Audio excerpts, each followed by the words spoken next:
Okay, we're going to make flax bread. And what I do is when I'm going to make it, I put all the ingredients into the baking pan, but also I put the dry ingredients in other containers so that the next time I make it, all I have to do is dump in 2 tablespoons of shortening, 1.5 cups of warm water. The yeast needs it warm, not hot. That's why you put warm water in there.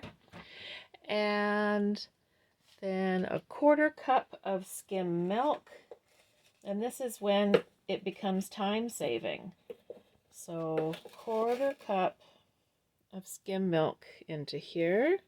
But then I will also put 1/4 cup skim milk in here and in here and there.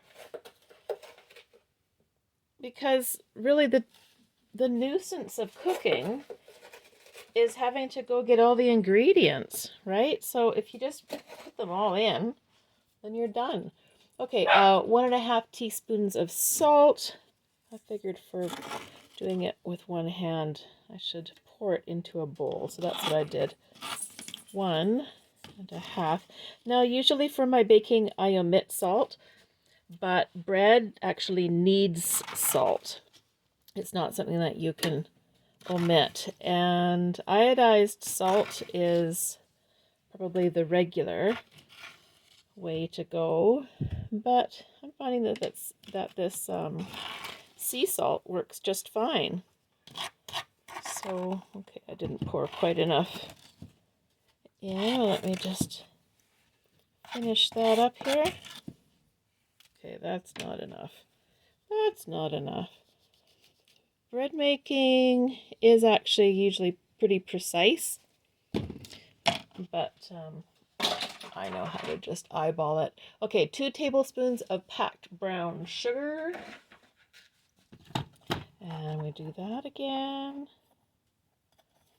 I get extra measuring spoons and cups from the dollar store, so I can just leave it in the containers. Again, that's a lazy thing, but then I'm not having to wash all of the measuring utensils every time.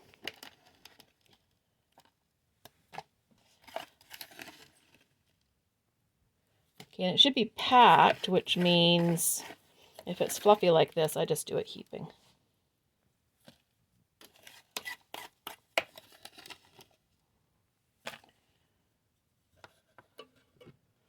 Okay. And then, what else? 2 tablespoons of shortening. Okay, we did that already. And so I write all, oh, this is for white bread, never mind, but I write the wet stuff that you need to add after and put it into the little bin so you know what you're doing. Okay, 3.5 cups of flour. Let's see if I can do this with one hand.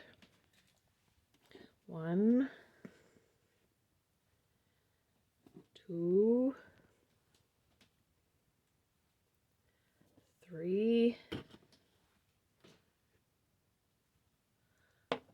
and a half. And I'll do the halves all the way around because it's in my hand.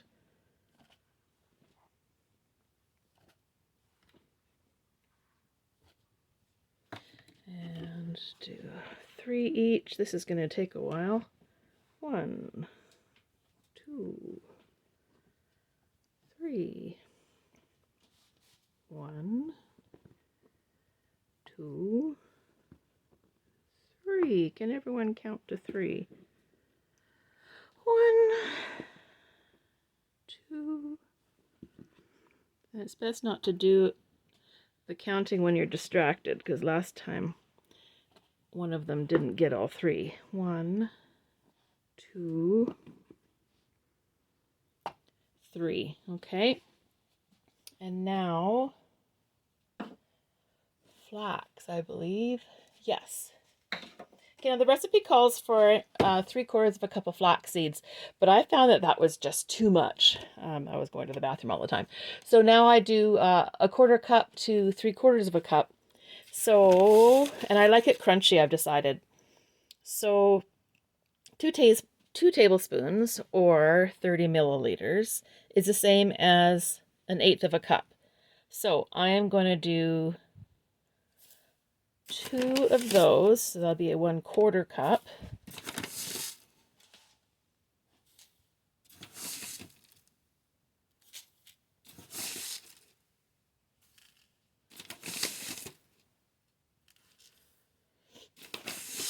So, I mean, same thing. This doesn't have to be exact because it's kind of to taste what you like. I kind of like my breads crunchy, so I do that. And then a friend said, you really should have it with ground flax. So I will also do a heaping thing of ground flax. So that'll give our total to be a little bit over 1/4 cup of flax. Yeah, doing it with one hand is a little bit tricky. And I'm using Joe's. Got it at Walmart. A couple bucks, I think. I looked for it at Costco, and surprisingly, they didn't have any ground flax. They only had the gigantic big bag of flax. Okay, and that's all there is to it. You add your yeast. Let me see, 1.5 teaspoons of bread maker yeast, and put it in the bread maker on regular or whole wheat, doesn't really matter. The original recipe calls for whole wheat flour, but I don't care. I just use regular flour and it comes out just great. And yeah, three hours later, you'll have a beautiful loaf of bread. And then when you want more bread, you just dump one of those in with 1.5 cups of water and 2 tablespoons of shortening and 1.5 teaspoons of bread machine yeast. So enjoy. I'm gonna put, oh, my other counter isn't ready. So there you go.